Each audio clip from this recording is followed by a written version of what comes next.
گناہوں سے مجھ کو بچایا الہی، بری عادتیں بھی چھڑایا الہی، بری عادتیں بھی چھڑایا الہی۔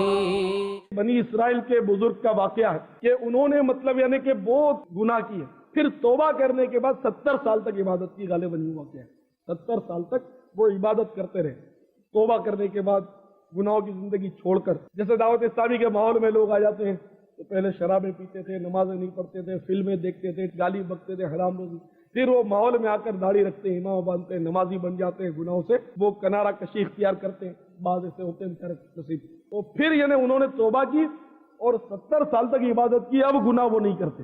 انتقال کے بعد کسی نے اس بنی اسرائیل کے بزرگ کو خواب میں دیکھ کر پوچھا، ما فعل اللہ بکا، اللہ نے آپ کے ساتھ کیا معاملہ کیا؟ تو بتایا کہ یوں تو میرے سارے گناہ معاف ہو گئے، لیکن ایک کلال، ایک تنکا میں نے بغیر اجازت کے لے لیا تھا کسی کی، اور اس سے میں نے دانت کا خلال کیا تھا، وہ میں معاف کرانے سے رہ گیا، اور اس کی وجہ سے میں ابھی تک جنت سے محروم ہوں۔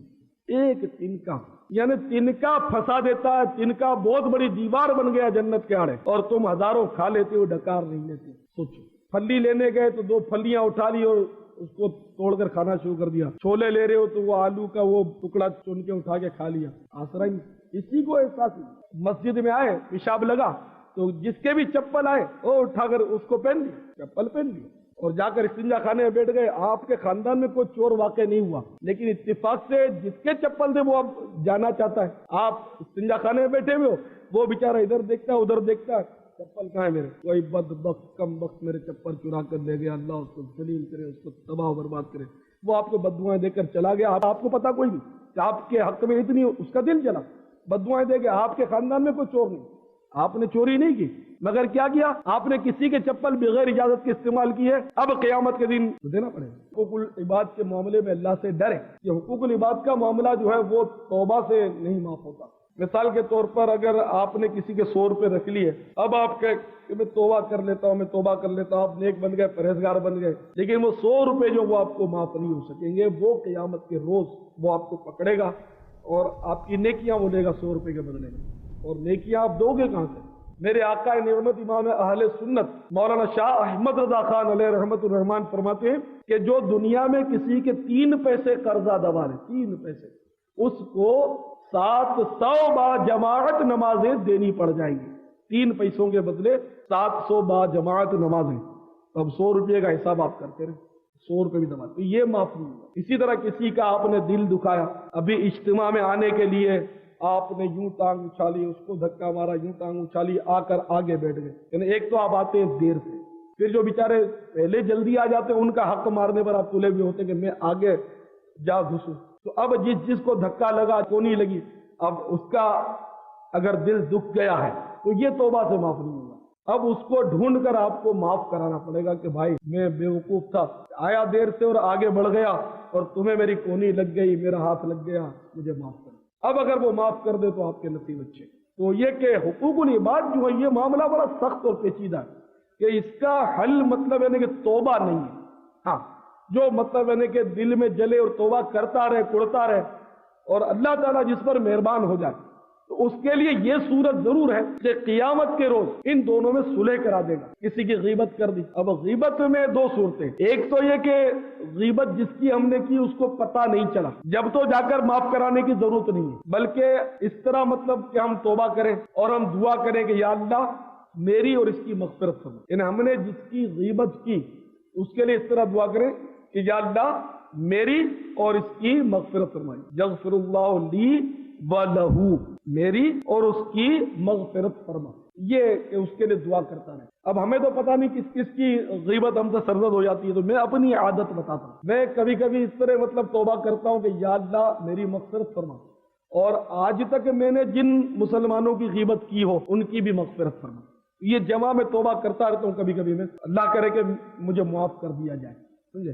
اچھا، اور اگر پتہ چل گیا کہ بھائی فلاں نے میری غیبت کی ہے، اب پتہ چل گیا، اب اس سے معاف کرانا ضروری ہے۔ اگر اب معاف نہیں کرایا تو یہ حق العبدیس پھر قیامت کے دن چاہے جتنی بھی تمہاری نیکیوں میں راضی ہو۔ اور یہ مت سمجھو کہ تم نیکیاں دے کر چھوٹ جاؤ گے، میں نے تو بہت درود شریف پڑھے ہیں، میں نے تو بہت یہ کیا ہے، بہت نمازیں پڑھی، نہیں۔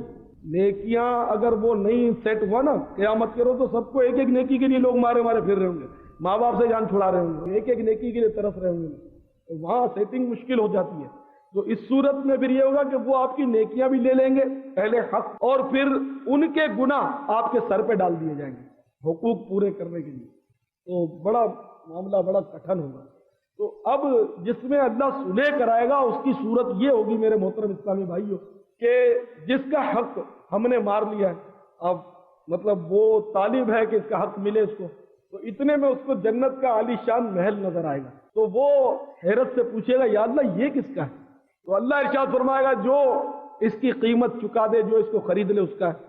تو یا اللہ یہ قیامت کے دن کون خرید سکتا ہے، اور اتنے عالی شان محل کی قیمت کون دے سکتا ہے؟ تو اللہ فرمائے گا کہ تو دے سکتا ہے۔ اب وہ اور حیران ہو جائے گا، میں بالکل کنگال، میرے پاس اس کی قیمت کہاں؟ وہ عرض کرے گا یا اللہ میں اس کو کیسے خرید سکتا ہوں، میرے پاس تو کچھ بھی نہیں۔ تو اللہ فرمائے گا تو خرید سکتا ہے اس صورت میں کہ اس بھائی نے جو تیرا حق مارا تھا دنیا میں، تجھے مارا تھا، تیرے پیسے دبا لیے تھے مثال کے طور پہ، تو اس کو معاف کر دے، یہ میل تیرا۔ وہ بولے گا یا اللہ یہ کون سی بڑی بات ہے، میں نے اس کو معاف کیا۔ تو اللہ کی رحمت اور جوش میں آئے گی، فرمائے گا اس کا بھی ہاتھ پکڑ، اس کو بھی لیتا جا۔ جن میں صلح کرائے گا ان کے لیے یہ صورت ہوگی، سمجھے؟ اب یہ کہ صلح کے آسرے پر آدمی بیٹھا رہے اور لوگوں کے حق دباتا رہے، یعنی کتنی حیرت کی بات ہے کہ بندہ ڈاکٹر کی بتائی ہوئی پرہیزی تو بہت کرے کہ یہ کھاؤں گا تو یہ ہو جائے گا، تو وہ کھاؤں گا تو وہ ہو جائے گا، وہ نہیں کھاؤں گا تو یہ ہو جائے گا، تو یہ غذا ضروری بھی ہے، یعنی یہ سب کرے، حالانکہ کوئی کنفرم نہیں ہوتا ڈاکٹر کا علاج جو ہے۔ یہ آپ کو بتاؤں فن طب جو ہے، آپ کسی سے بھی پوچھ لینا، فن طب یہ ظنیات پر منحصر ہے، یعنی کہ ظن ہے، یقین اس میں نہیں حاصل ہوتا۔ اگر فن طب میں یقین حاصل ہوتا، آپ بتائیے بندہ مرتا کیوں؟ بھئی آپ کے بیٹے کا انتقال ہو گیا، کیا ہوا تھا؟ بولا چند روز سے اس کو بخار تھا، مگر بس وہ ڈاکٹر بڑے بڑے ہم نے دکھایا لیکن بخار اترا ہی نہیں، بیچارے کا انتقال ہو گیا۔ سنے نا ایسے کس سے آپ نے؟ راتوں رات بخار آتا ہے، دن کو بچہ دم توڑ دیتا ہے، ہوتے ہیں۔ تو اگر طب یقینی ہوتا تو بندہ بیمار رہتا کیوں؟ یہ آپ کے اندر کتنے مریض ہوں گے، جو میں کہتا ہوں کہ کئی ایسے بھائی مجھے سن رہے ہوں گے جو دائمی نزلے کے مریض ہوں گے۔ اب طب نے اتنی ترقی کر دی لیکن دائمی نزلے کا علاج یہ نہیں کر سکتے۔ آدھے ایسے ہوں گے جن کو گیس ٹربل ہوگا، پیٹ میں گیس بھر جاتا ہوگا، وضو کے مسئلے ہوں گے، آدھے ہوں گے، لاکھ آپ نے جتن کیے ہوں گے، طب ٹکریں مار رہا ہے، کچھ بھی نہیں کرتا، آپ کا علاج نہیں کرتا۔ اب نزلے اور گیس کا علاج نہیں کرتا، وہ کیا خاک مطلب مردوں کو زندہ کر دے گا؟ کیا وہ خاک موت کا علاج کر دے گا؟ ہے نا؟ تو بہرحال یہ کہ طب لاچار ہے۔ یہ گھٹنے اور جوڑوں کے درد کے بارے میں نے آرٹیکل پڑھا تھا، اس کا بھی طب نے ابھی تک علاج نہیں تلاش کیا۔ بڑے سے بڑا ڈاکٹر آپ لے لو، یہ گھٹنوں کا جوڑوں کا درد اکثر لوگ شکایت ہوتی ہے، جو جن کی زندگی بیٹھ کر زیادہ گزرتی ہے، بیٹھے یہ سیٹھ لوگ جو بیچارے بیٹھے رہتے گدیوں پر، تو گدیوں پر بیٹھنے سے پیٹ نکل آتا ہے اور گھٹنے اٹھنے جکڑ جاتے ہیں، تو ان کا علاج ڈاکٹر کے پاس نہیں ہے۔ یہ گھٹنوں کے درد یا جو بہت زیادہ بھاگ دوڑ کرتے ہیں، بہت زیادہ، ان کے بھی درد ہو جاتا ہے۔ ہر چیز کی لمٹ ہوتی ہے، مشین اگر بند پڑی ہے تو بھی وہ مطلب جام ہو جاتی ہے، اور زیادہ اگر چلے تو اس کے کل پرزے گھس جاتے ہیں، تو آپ کو پتہ ہی ہے اس کو۔ تو اس طرح مطلب ہے کہ ایسی کئی چھوٹی چھوٹی بیماریاں اس کا علاج طب میں نہیں ہے، وہ دیتے ہیں گولیاں دوائیں، لیکن بہرحال یہ کہ وہ ٹیمپریری مطلب اس سے تھوڑا آرام ملتا ہے، اور مطلب ہے کہ اس کا مستقل علاج نہیں ان لوگوں کا۔ تو اس طرح بہرحال میرے پیارے پیارے اسلامی بھائیوں، جب آپ مطلب یعنی کہ ڈاکٹر کے بتائے اصولوں پر تو چلتے ہو جس میں یقینی معاملہ نہیں ہے، مگر کتنی عجیب سی بات ہے اور غفلت کی بات ہے کہ کھانے کی پرہیزی ڈاکٹر کے کہنے پر کر لی جاتی ہے بیماری سے بچنے کے لیے، لیکن افسوس، صد افسوس، گناہوں سے پرہیزی جہنم سے بچنے کے لیے کوئی نہیں کرتا، جبکہ قطعی وعیدیں وارد ہوئی ہیں قرآن و حدیث میں، اور کہنے والا کوئی داڑھی منڈا ڈاکٹر نہیں ہے۔ اللہ تبارک و تعالیٰ فرما رہا ہے، اس کے پیارے حبیب صلی اللہ علیہ وسلم فرما رہے ہیں کہ ان سے بڑھ کر کوئی سچا ہو ہی نہیں سکتا۔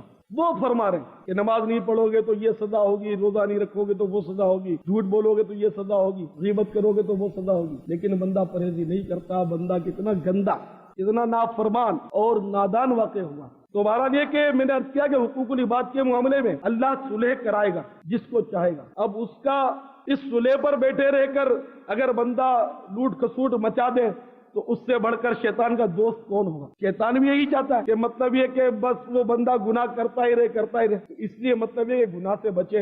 اللہ ہمیں سمجھ عطا فرمائے, اللہ مدنی سمجھ دے دے, مدنی سوچ دے دے. اللہ تعالیٰ ہمیں ڈرنے والا دل اور رونے والی آنکھ عطا کر دے. گناہوں سے مجھ کو بچایا الہی, بری عادتیں